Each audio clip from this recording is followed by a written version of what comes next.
736, 737, 738।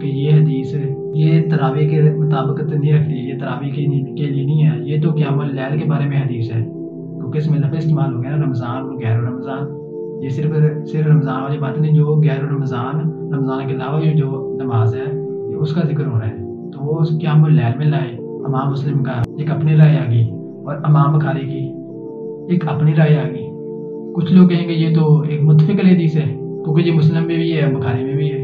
اب اگلی بات جو مزے کی ہے، امام بخاری بھی یہی حدیث ہے جس میں 11 رکعت ثابت ہے، وہ حدیث صرف صلاۃ التراویح کے باب میں داخل نہیں کی، بلکہ وہی حدیث قیام اللیل میں بھی درج کی ہے۔ اب انہوں نے وہ حدیث کتاب قیام اللیل جو باب قیام اللیل اس میں بھی درج کی ہے، وہ کتاب صلاۃ التراویح اس میں بھی درج کی ہے۔ اب امام بخاری نے 2 جگہ پہ بھی درج کی ہے حدیث، کیونکہ ان کا اپنا انداز ہے، وہ مطابقت دیکھتے ہیں، کوئی حکم دیکھتے ہیں تو وہ اس باب میں وہ حدیث درج کر دیتے ہیں، کیونکہ اس میں لفظ رمضان آ گیا تھا، اس رمضان کے لفظ کی وجہ سے امام بخاری نے اس میں داخل کر دیا ہے، کیونکہ جو تراویح ہے یہ رمضان میں ہوتی ہے، اس لفظ کی وجہ سے انہوں نے صلاۃ التراویح میں باب صلاۃ التراویح میں کتاب صلاۃ التراویح میں درج کر دی ہے۔ اگر یہ حدیث صرف کتاب صلاۃ التراویح یہ صرف تراویح والی حدیث ہے تو پھر امام بخاری قیام اللیل والے باب میں کیوں لائے؟ اب دو اس کا جواب، امام بخاری قیام اللیل والے باب میں اس لیے لائے کیونکہ اس میں جو لفظ ہے رمضان، کیونکہ جو قیام اللیل ہے یہ رمضان میں بھی اسی طرح آپ ادا کرتے تھے جیسے غیر رمضان میں کرتے تھے، تو اس رمضان کے لفظ کی وجہ سے وہ جو صلاۃ التراویح کے باب میں جو حدیث درج کی ہے وہی حدیث امام بخاری اس کو صلاۃ اللیل میں اس میں درج کر۔ اب امام بخاری بھی انہوں نے یہ بتایا، انہوں نے یہی سمجھا کہ جب تراویح کی نماز ہو رمضان میں تو اس تراویح کی وجہ سے جو رمضان میں قیام اللیل ہوتا ہے وہ ختم نہیں ہوتا ہے، تو وہ اس انداز میں وہ حدیث لائے کہ اگر کوئی کہے کہ ہاں ٹھیک ہے اب تراویح پڑھ لی ہے تو پھر قیام اللیل نماز تہجد وہ کیوں پڑھنی؟ امام بخاری تو وہ اس وجہ سے وہ یہ سمجھ رہے ہیں کہ یہ ختم نہیں ہوئی، قیام اللیل ختم نہیں ہوئی، یہ رمضان میں بھی اسی طرح جیسے غیر رمضان میں۔ تو اسی طرح امام بخاری جو صلاۃ التراویح والی وہ حدیث ہے اس کو اٹھا کے وہ حضرت عائشہ والی روایت وہ صلاۃ قیام اللیل اس میں لے آئے۔ امام بخاری کا ایک اپنا انداز ہے، وہ 2 جگہ پہ حدیث لے آئے۔ اب امام مسلم اس کو صرف ایک جگہ پہ لے کے آئے، وہی حدیث ہے کہ وہ صرف قیام اللیل ہے، وہ اس کو کتاب صلاۃ التراویح میں لے کے نہیں آئے۔ اب اس میں متفق کس چیز پہ ہے؟ اب ان دونوں میں متفق کیا ہوا ہے؟ کہنے والے تو کہہ دیتے ہیں کہ یہ متفق حدیث ہے، متفق حدیث ہے، کہ یہ متفق حدیث نہیں ہے۔ اب متفق حدیث یہ ہے کہ امام بخاری اسی حدیث کو قیام اللیل میں بھی لے کے آئے اور امام مسلم بھی اسی حدیث کو قیام اللیل میں لے کے آئے۔ امام مسلم کتاب صلاۃ التراویح میں وہ لے کے نہیں آئے، دوسری جانب امام بخاری اس کو لے کے آئے، تو وہ متفق کس چیز پہ ہیں؟ متفق یہ ہے کہ یہ جو حدیث ہے یہ قیام اللیل کے بارے میں ہے کہ لفظ استعمال ہو گیا رمضان اور غیر رمضان۔ اب متفق تو یہ ہوا۔ میرا خیال ہے کہ جو کچھ میں نے سمجھایا آپ کو سمجھ آ گئی ہوگی۔ کسی بھی چیز کو اگر پرکھنا ہو، کسی چیز کو ثابت کرنا ہو تو اس کے مکمل زاویے دیکھے جاتے ہیں۔ اب یہ نہیں اگر کوئی روایت آ گئی اس کو اپنے مقصد کے مطابق اس کو ثابت کرنے کی کوشش کریں، اپنے مقصد کے مطابق اس کو ثابت نہ کرنے، اپنے مقصد کے مطابق اور اپنے مسئلے کے مطابق اس روایت کو ثابت نہ کریں، بلکہ جو روایت ہے جس انداز میں ہے اس کو اسی طرح دیکھنا چاہیے۔ امام بخاری ایک حدیث وہ بار بار کس کس باب میں لے کے آتے ہیں اس کو بھی دیکھنا چاہیے، امام مسلم کس کس باب میں لے کے آتے ہیں اس کو بھی دیکھنا چاہیے، ان دونوں میں پھر مطابقت بھی دیکھنی چاہیے، اور مطابقت دیکھ کر پھر وہ کہنا چاہیے یہ متفق حدیث ہے۔ پھر حضرت عمر نے جو اجتہاد کیا تھا کہ 20 رکعت جس پہ آج بھی امت مسلمہ قائم ہے تو اس کو بھی دیکھا جائے، اس کو غلط ثابت کرنے کی کوشش نہ کی جائے۔